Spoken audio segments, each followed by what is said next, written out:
আমি যখন সিঙ্গেল ছিলাম তখন আমি ভাবলাম প্রেম করলে বোধহয় শান্তি পাবো, কিন্তু প্রেম করে আমার গার্লফ্রেন্ডের প্যারায় আমি আর অশান্তির মধ্যে পড়লাম।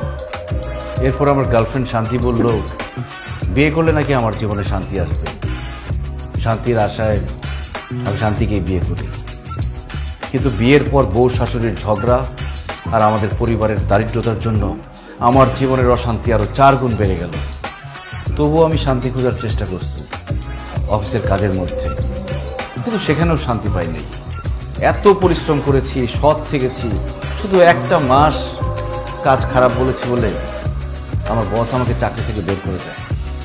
চাকরি চলে যাওয়ার পর আমি কিভাবে থাকবো, কিভাবে সংসার চালাবো, এটা ভাবতে ভাবতে আমি একটা ব্যবসা শুরু করি, তরকারির ব্যবসা।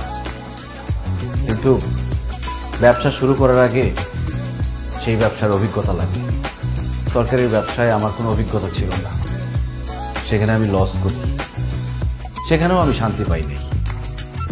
আমার জমানো যা টাকা ছিল ব্যবসায় লস খেয়ে ততক্ষণে আমি পথের ফকির। আমি বুঝতে পারছিলাম না কিভাবে আমি আমার সংসার চালাবো, বাসা ভাড়া দিব, পরিবারের খরচ চালাবো, বাবা মার খরচ চালাবো।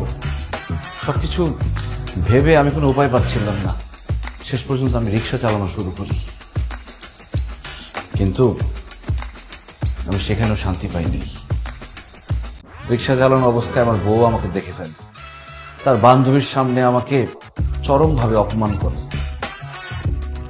কিন্তু বিশ্বাস করো মা, এই সব কিছু করেছি শুধুমাত্র আমার পরিবারের শান্তির জন্য।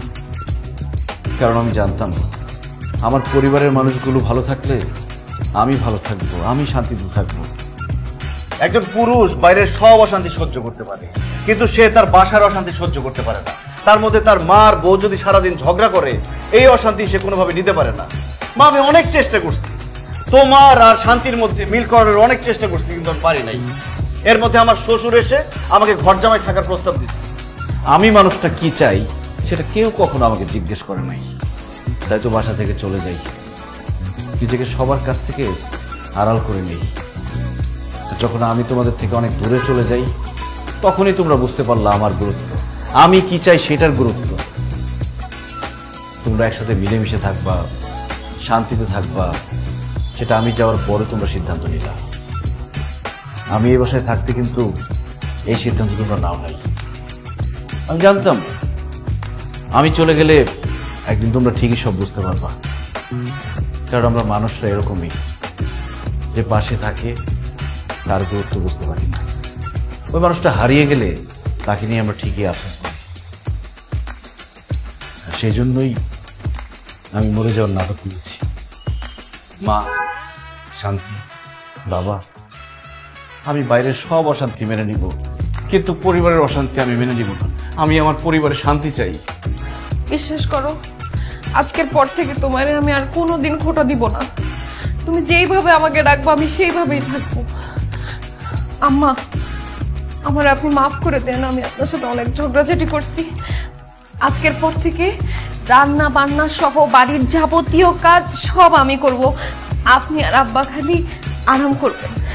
কি কও মা, তুমি নতুন বউ, তুমি ছোট মানুষ, আজকে থেকে আমি রান্না বান্না করব, তুমি খালি আমার ছেলেরে নিয়ে ঘুরবা ফিরবা খাইবা গো মা।